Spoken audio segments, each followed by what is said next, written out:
Hi, my lovely witchy ones. It's Ethony, and I have been sick with COVID, but I'm back. I'm still a little congested, so you might hear it in my voice.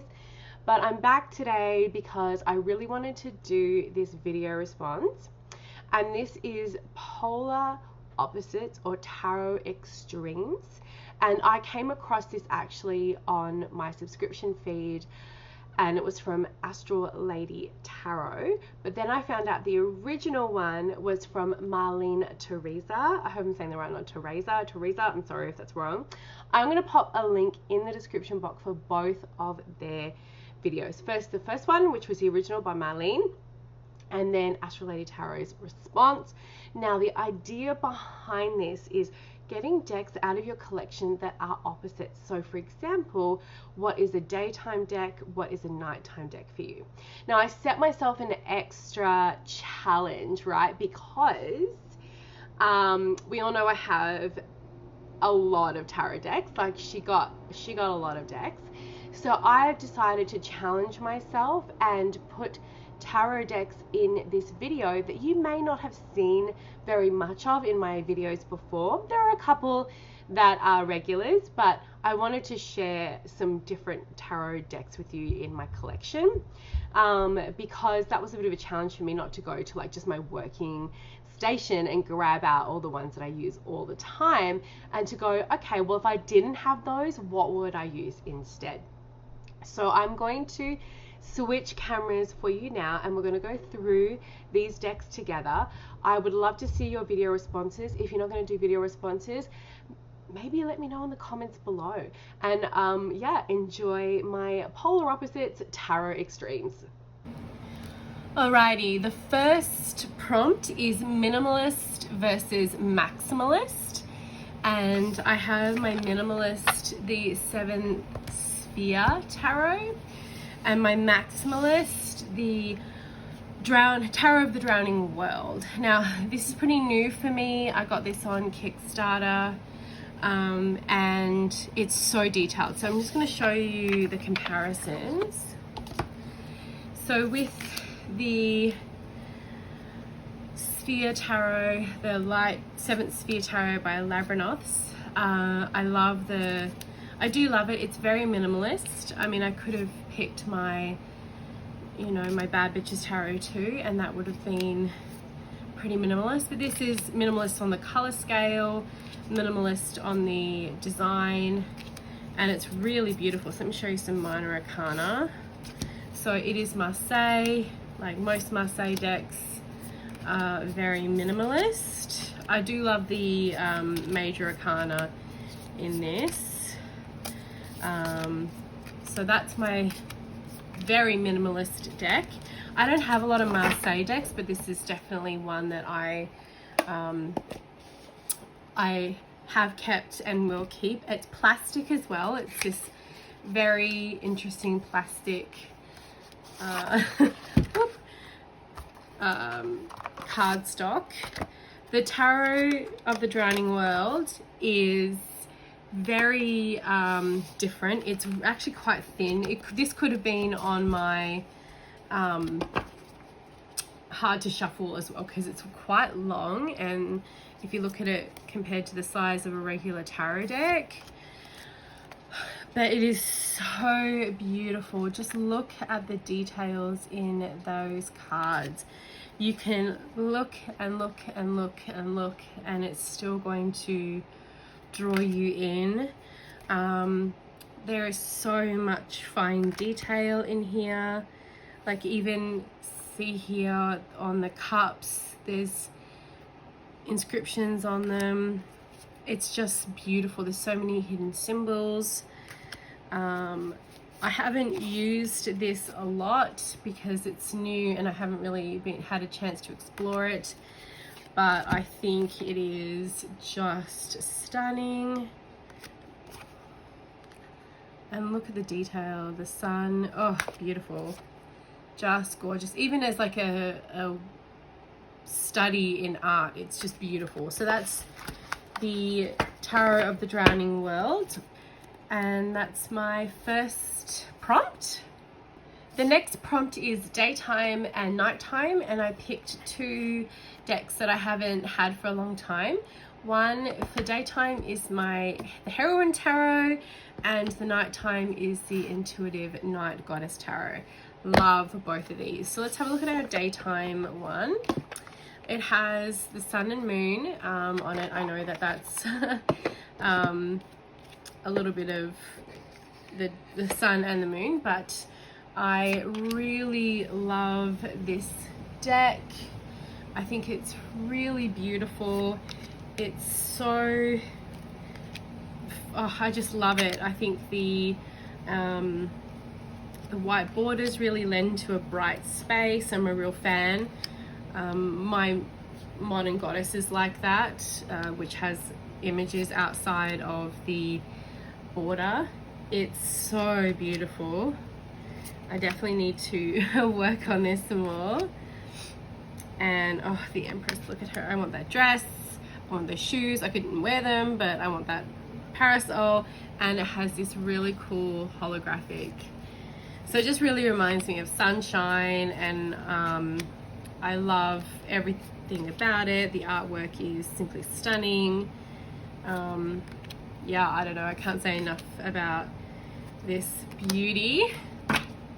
So that's the Heroine Tarot, and I would definitely use that for daytime.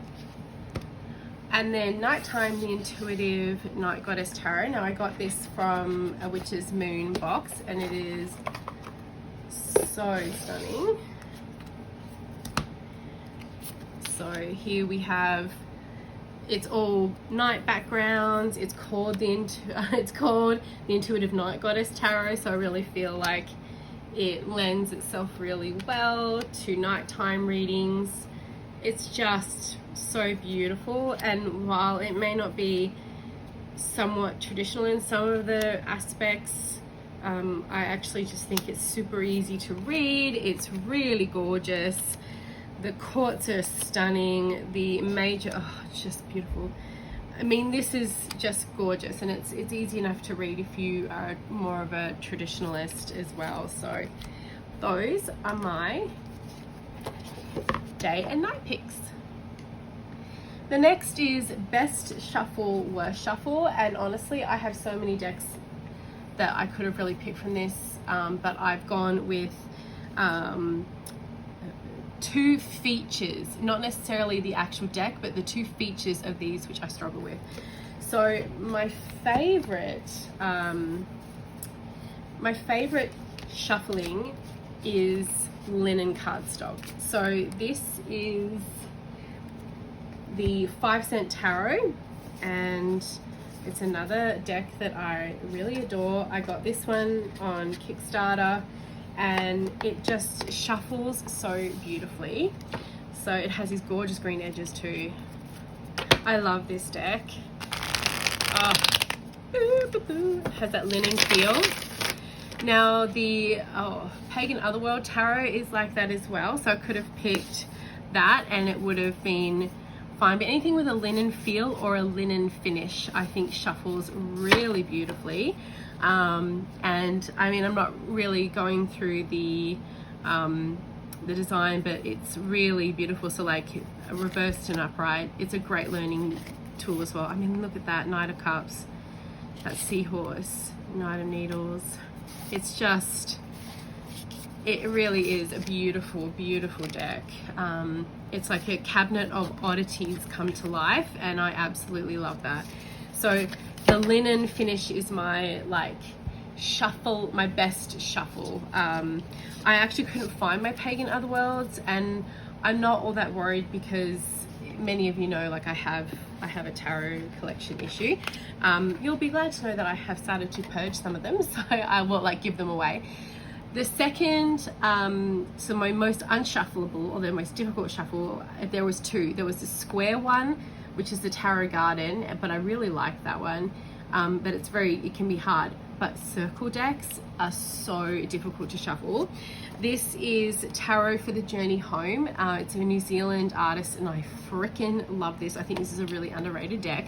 But shuffling circle decks can be a little bit difficult. I could have chosen Tarot of the Night Daughters, the Mother Piece round one. There's a Rider-Waite-Smith round one, the Circle of Life Tarot, the Gorgon Tarot. I've got lots of circle decks. I should maybe even do a collection walkthrough. But they can be a bit tricky. So like I usually shuffle them like this, and see, even then it goes a little bit harder. Or I try to corner shuffle it, but it can get a little tricky. So that's why it's my worst shuffle. But it's not that I don't love the deck or it's anything issued with the cardstock, it's the feature. So if you haven't seen this deck before, I'll show you a few cards. It's really beautiful. I recommend you go check it out. I love finding decks like this that are, you know, that are just different, and I don't see a lot of, but like I really just, yeah, I love, look at that, beautiful, just beautiful. So those are the decks. Linen, best, round, or shaped, hardest. The next extreme or polars is confronting and comforting. So my confronting deck is the El Goliath, and I don't even know if it's going to fit in this frame. Let me see, I might have to push this out of the way. Yep, there we go, the El Goliath Tarot. Beautiful, very confronting deck. And my Gentle Tarot is my comforting, and I just think this is just the most beautiful little deck. Have a look at why I've chosen these two. So the El Goliath Tarot is massive. It's black and white. The guidebook is so sumptuous and deep. But sometimes this deck can be really, really confronting. Let me see if I can find some of those images.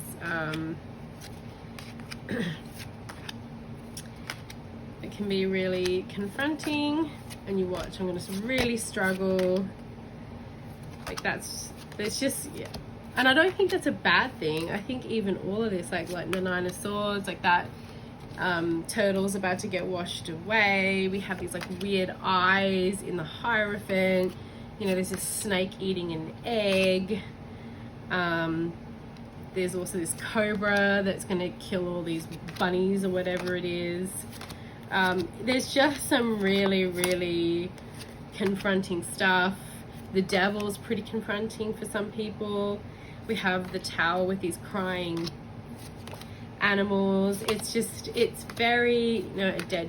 So if you have issues with like death and decay and things like that, which are part of the natural world, it can be quite confronting. I don't have a problem with it. I you know, being pagan myself, I think that is really a part of what we do, is we don't, you know, we don't shy away from life. Like that's pretty confronting. We don't shy away from the ugliness of life, and sometimes that is like starving horses. So like it's very confronting, but it's an amazing deck. It is beautiful. The artwork that Goliath has done is exquisite. It's wonderful for shadow work. I have put it on many of my lists, and that's the reason why. Then we have the Gentle Tarot by Mari in the Sky, and it is so gorgeous. It is, the guidebook is nice and chunky. I mean, like, look. It's just so beautiful. It is like a big hug. It's a warm, comforting place. I mean, look at it, like that. The Lovers is so gorgeous. It is minimalistic, and I don't mind that. I just think the colors are beautiful. The artwork is stunning. Very comforting. I love the rainbow effect you get when you like look through with the mages and then the elements. I just think it's so beautiful. The back is gorgeous. It just has a very comforting vibe, and it says heal yourself, heal the earth, and that feels very comforting for me as well. And I just think it's just gorgeous, and that's my comforting and confronting picks. My next polar opposites are every day and every so often. And every day I have the Simplicity Tarot by Emily Muniz, and we have the Medicine Woman Tarot for my every so often. So let's have a look at my reasons for picking these. Now, I love this deck. I would love to get the colored version as well. I only have this one. The backs are beautiful. I think this is really, really great for everyday use, especially for people who are learning the tarot. They are trying to get a hold of some of the main symbols and the keywords. I really like the placement of where everybody is in this deck. It's not full picture, and I do prefer full picture, you know, like no white space, but I actually think this is quite beautiful. It's just something that you can use every day. It has beautiful gilded edges. It'll help you learn the cards. It's very welcoming. It's just a real stunner. And yeah, even I don't use it enough, probably because, you know, I don't tend to change out my decks very often, or as much as I probably should. But I've been busy writing and creating decks, so that's my excuse, and I'm sticking to it.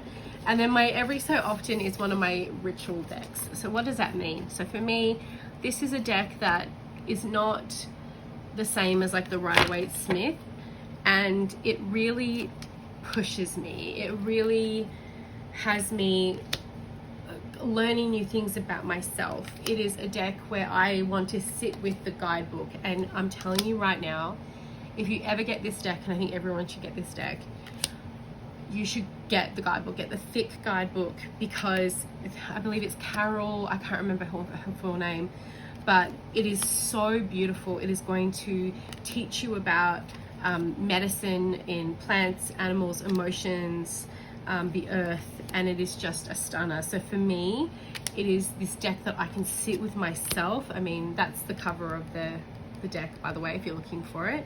That's the picture you want to see. It is just the most beautiful deck, and I really feel like it stretches me.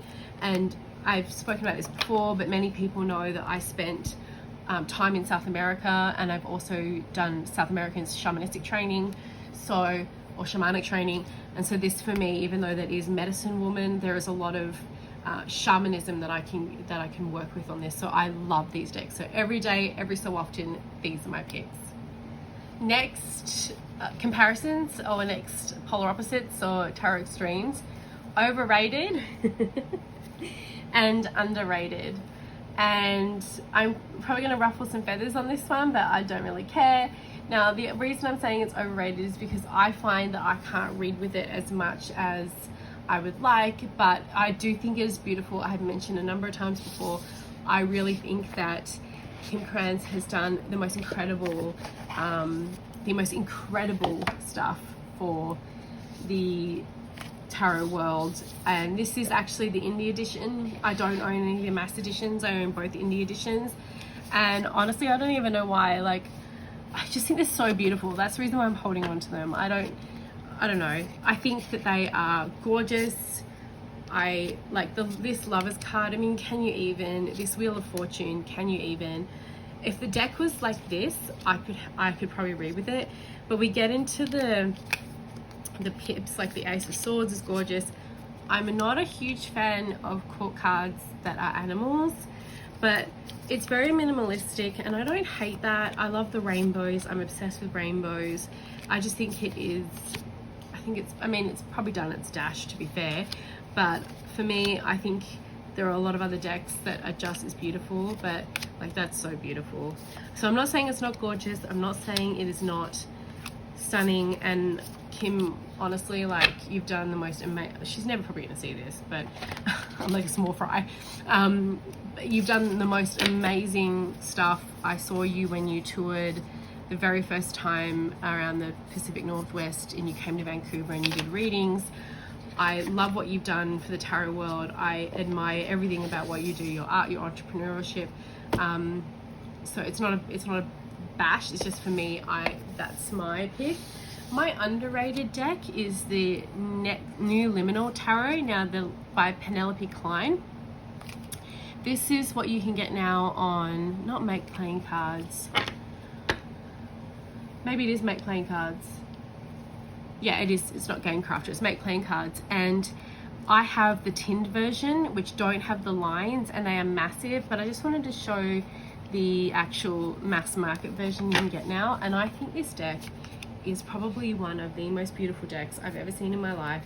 I don't think it gets enough love. I don't think it gets enough, I don't see it enough. It's just sublime.